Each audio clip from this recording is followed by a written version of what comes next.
Eyvah Hayastan devam edemer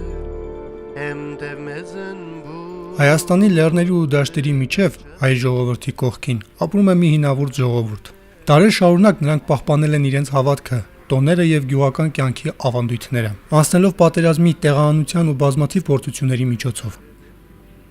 Այս տեսանյութը նվիրված է հնագույն պատմություն ունեցող մի ժողովրդին, եզդիներին։ Եկեք միասին տեսնենք, թե ինչպես են Հայաստանում ապրող եզդիները իրենց յուրահատուկ կենսակերպով ու մշակույթով գունավորում այս երկիրը եւ ընդունում այն որպես իրենց հայրենիք։ Մեր ուղին սկսվում է Զարթոնք գյուղից եւ հասնում մինչև Ռիաթազա։ Այս ճանապարհին մենք փորձեցինք հասկանալ, ինչպես են այստեղ ապրում եզդիները եւ ինչ ապագա են տեսնում իրենց համար Հայաստանում։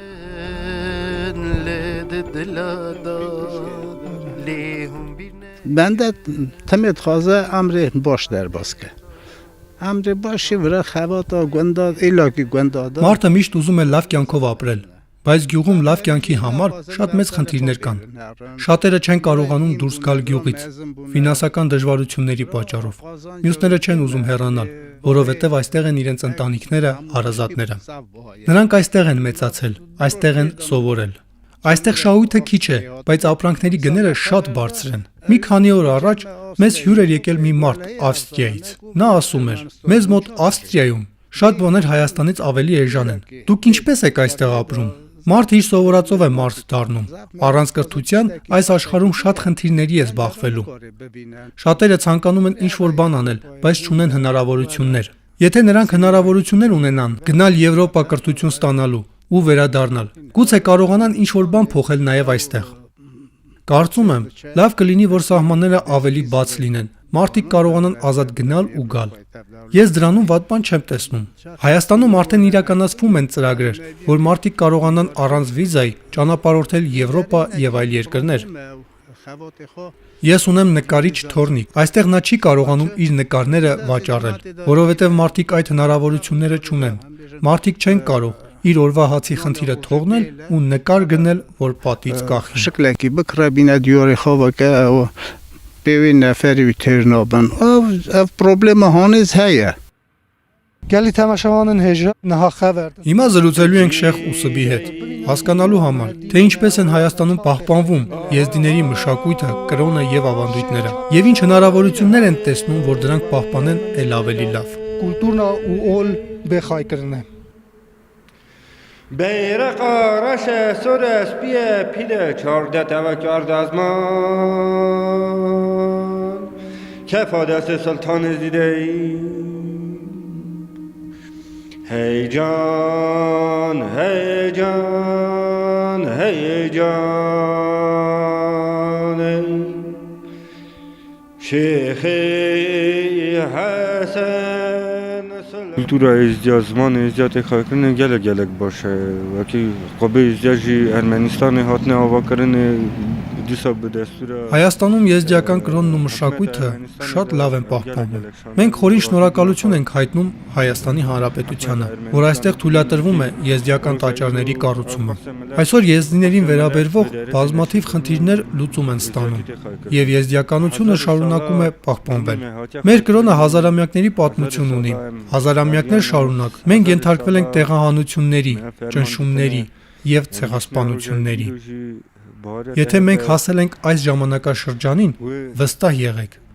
մեր կրոնը պահպանվելու է, նաև առաջիկա հազարամյակների ընթացքում։ Մենք արդեն մի քանի 100 տարի ապրում ենք այս հողում։ Տարբեր իշխանություններ են եղել, տարբեր ժամանակներում, բայց մենք պահպանել ենք մեր հավատքը, մեր ինքնությունը։ Ես վստահ եմ, որ ապագայում ավելի լավ է լինելու եւ եզդիականությունը ավելի ամուր է պահպանվելու։ Аз գումանım հե բաշբե, аз գումանım հե պեժդաչույնա մնատ եզդիաբե։ Ժողովրդին որպես ազգ ձևավորում ու պահպանում է նրա կրոնն ու մշակույթը, բայց դրանց պահպանման համար շատ կարևոր է նաև իրավունքների պաշտպանվածությունը։ Այս թեմայով զրուցել ենք իրավապաշտպան Լենա Միրզոյանի հետ, հասկանալու համար, թե ինչպիսի իրավունքներ ու հնարավորություններ ունեն կանայք եւ երիտասարդները Հայաստանում։ Լվեր Ermenistan'ı mafin mrov avagredai պրսկրեք պեժդատեն Մարդու իրավունքների պաշտպանության տեսանկյունից Հայաստանում դեռ կան խնդիրներ։ Իմ կարծիքով ամենակարևորներից մեկը այն է, որ երեխաները,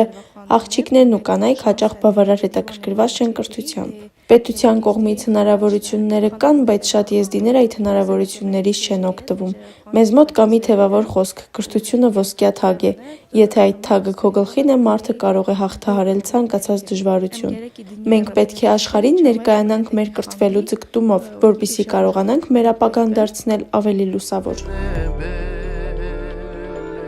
Այսօր մենք ծանոթացանք մի հինավուրց ազգի, որն ունի հնագույն կրոն, հարուստ մշակույթ եւ յուրահատուկ ավանդույթներ։ Մենք տեսանք, թե ինչպես են եզդիները պահում իրենց ինքնությունը եւ բարձրաձայնում իրենց իրավունքների մասին։ Այս ամենը հնարավոր է նրա շնորհիվ, որ Հայաստանը հնարավորություն է տալիս ազգային փոքրամասնություններին պահպանել իրենց մշակույթը եւ կառուցել իրենց ապագան այս երկրում։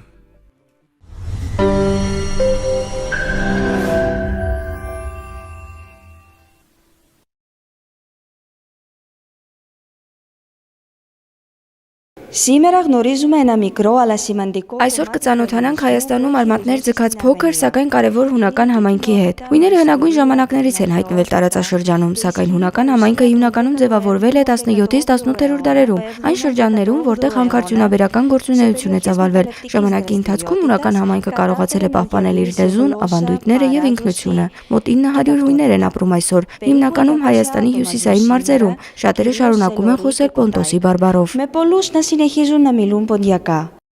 Ήταν 6-8 άτομα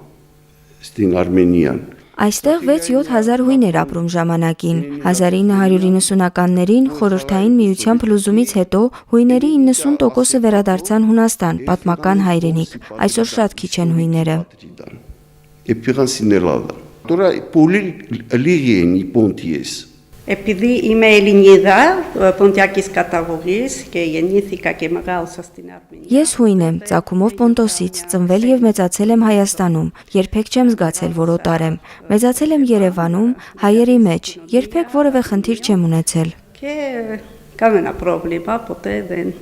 αντιμετώπισα. Πρόγονοί μας ήρθαν πριν από 3 αιώνες. Մեր նախնիները եկել են մոտ 3 դար առաջ, այսինքն արդեն շատ երկար ժամանակ ապրում ենք հայերի հետ, աշխատում ենք հայերի հետ, ընտանիքներ ենք կազմում, ընկերություն անում, շատ ընդհանուր բաներ ունենք։ Πολλά κοινά στοιχεία. Σήμερα βρισκόμαστε εδώ στην ελληνική κοινότητα, έχουν μαζευτεί οι κυρίες της κοινότητας. Այսօր հավաքվել ենք հունական համայնքում, համայնքի կանայք եւ ոչ միայն, այստեղ են նաեւ հունարեն սովորող երեխաները։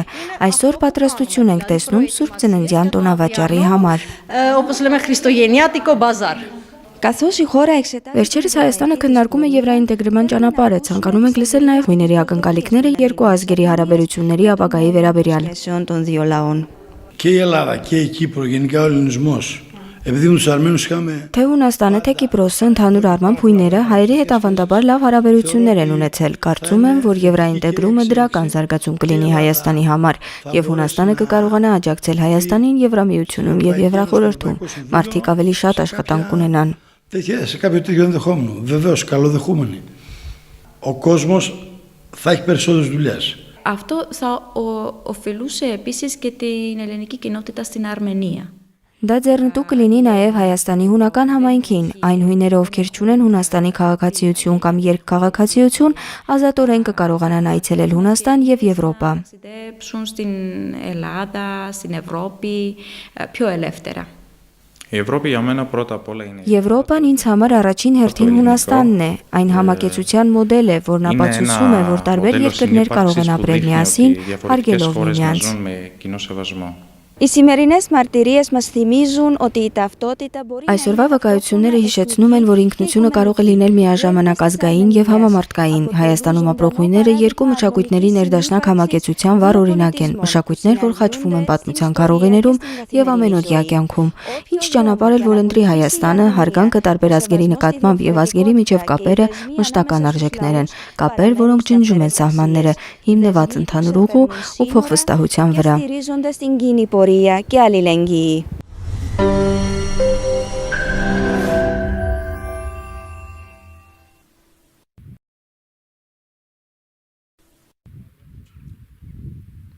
Ռոժայիրոին Կոմարը Արմենստան է Այսօր Հայաստանի Հանրապետությունը ձգտում է եվրաինտեգրման։ Այդ նպատակով այս ճանապարհին շատ ծրագրեր են պատրաստվում ու իրականացվում, ու մինչև հիմա շատ բան արդեն արվել է։ Հայ ժողովրդից բացի Հայաստանում ապրում են նաև այլ փոքրամասնություն կազմող ազգեր, ու նրանցից մեկն էլ մեր համայնքն է։ Տեսնենք, թե այդ process-ը ինչպիսի ազդեցություն է թողնում փոքրամասնություն կազմող ազգերի համայնքների վրա։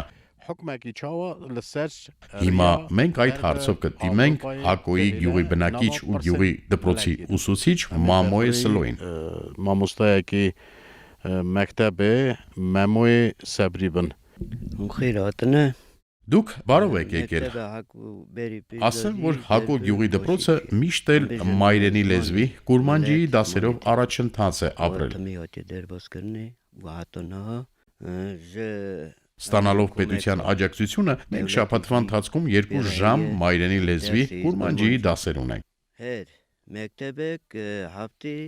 Մենք ուրախ ենք, որ գյուղի ճանապարհն էլ վերանորոգվել է ու մեր աշակերտներն էլ կարող են իրենց ուսումը այլ տեղերում շարունակել։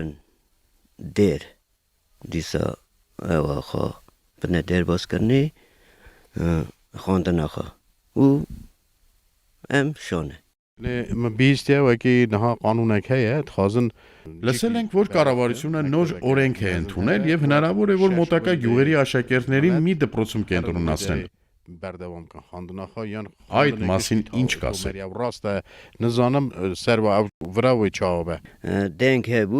Այո, կար այդպիսի առաջարկություն, բայց որոշ ժամանակ է, որ բան չի փոխվել։ Մեր գյուղի համար դա լավ չի, որովհետև մյուս գյուղերի համեմատ մեր երեխաները քանակով ավել են։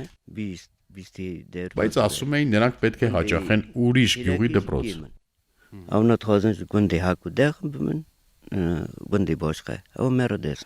Նույն հարցով դիմում ենք Հակո գյուղի բնակիչ եւ նախկին գյուղապետ Սերյոժա Մուրազին, թե այս ինտեգրացիոն process-ն ինչպես է ազդում իրենց ապրելակերպի եւ առօրյայի վրա։ Մենք ցանկանում ենք հայոց աշխարհը միշտ շեն լինի, որը միշտ մեզ համար լավ է եղել։ Պետության օրենքների համաձայն բոլորն էլ հավասար իրավունքներ ունեն, ու մենք էլ բոլորի հետ միասին այդ ճանապարհով դեպի Եվրոպա ենք գնում։ Հայաստանի կառավարությունն էլ մեզ համար մեր ճանապարհն է կառուցել, որից հետո շատ մարդիկ էլ չեն ուզում տեղափոխվել ուրիշ գյուղեր կամ քաղաքներ։ Տեղափոխվածներից շատերն էլ ուզում են վերանորոգել իրենց լքված տները։ Այս նոր կառուցած ճանապարհն էլ կարելի է սիմվոլիկ ձևով անվանել որպես դեպի Եվրոպա տանող ճանապարհ, այդպես չէ։ Այո, այդպես էլ կա, եւ կարծես թե երազ լինի, ու մենք դեպի Եվրոպա ենք գնում։ Արդեն գնալն ու գալը հեշտացել է։ Ջրի հարցն էլ է լուծվել։ Մեր երիտասարդներն էլ կկարողանան գնալ սովորելու, գնալ ու գալն էլ կավելանա։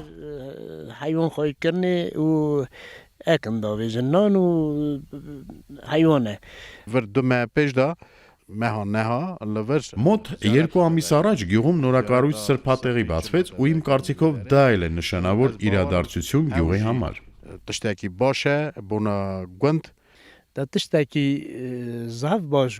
Այո,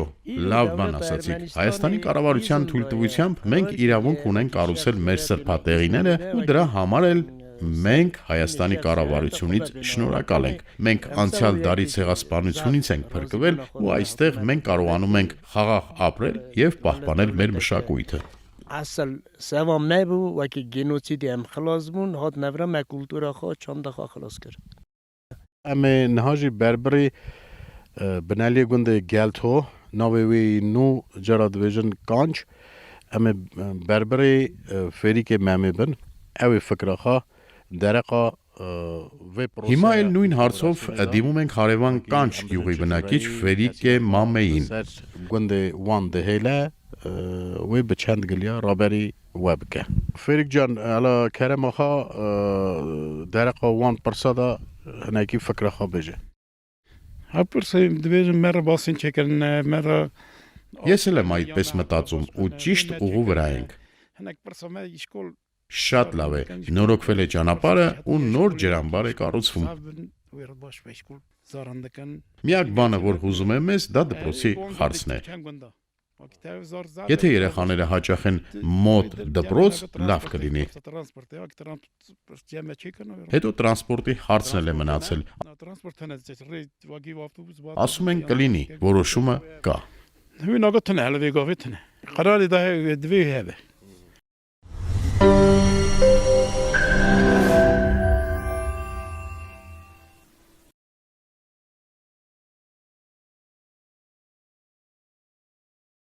Ասորիները եկել են Հայաստան 1826-1828 թվականներին։ Հայաստանում ասորիները բնակվում են Վերին, Դիմիտրով, Արզնի, Շահրիեր գյուղերում, նաև Երևան քաղաքում։ Մոտավորապես 3000 ասորի է բնակվում Հայաստանում։ Մենք ասորիներս ունենք եկեղեցի, մշակույթ տուն, ունենք Հայաստանի աթուր ասորական համայնք, ունենք նաև երգի եւ պարի խմբեր։ Ես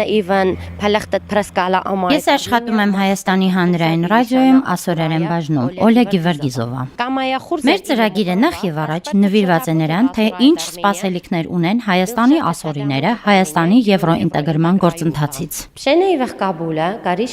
Մեր այսօրվա զրուցակիցն է Արսեն Պյոտրի Միխայլովը, ՀՀ վարչապետի խորհրդատու, աթուր ասորական համայնքի ղեկավար։ Բարև ձեզ, Օլյա։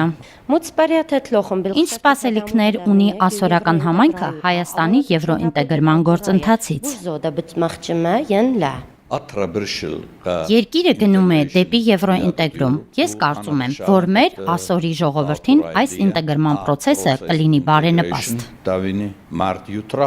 Հայաստանի եվրոինտեգրումը արդյոք կապահովի ասորական համայնքի ներքաշումը քաղաքականության մեջ։ Ես կարծում եմ, որ այս տարի 4-րդ ամիսն է, երբ համաշխարհային ասորական ժողով կազմակերպեցինք։ Մեր ասորիները տարբեր եվրոպական երկրներից ժամանել էին Հայաստան, մասնակցելու այս ժողովին։ Այս եվրոինտեգրումը կունենա բարենպաստ պայմաններ, որպեսզի ավելի սերտ համագործակցենք մենք ասորի ամբողջ աշխարհում եւ Եվրոպայում։ Իսկ ինչպես կանդրադառնա եվրոինտեգրումը ասորական համայնքի տնտեսական, սոցիալական եւ ֆինանսական բարելավման հարցերում։ Ես կարծում եմ, որ process-ը, որ սկսվել է Հայաստանում եվրոինտեգրումը Եվրոպայի խորհրդի հետ, դրա հետ մեկտեղ Հայաստանը անում է ամեն ինչ, որպեսզի դիվերսիֆիկացվեն գործարանները, որպեսզի համապատասխանեն Եվրոպայի տնտեսության հետ։ Եվ Հայաստանի բնակիչները շահ կունենան դրանից։ Մեր զրուցակիցն է Հայաստանի ասորական ուղղափառ եկեղեցու քահանան Նիկոդիմ Յուխանայևը։ Ինչ խնդիրներ ունեն ուսուցիչները ասորերեն լեզուն պահպանելու համար Հայաստանում։ Ինչ է կարծում Հայաստանի եվրոինտեգրումը ինչ հնարավորություններ կստեղծի ասորերեն լեզուն պահպանելու համար։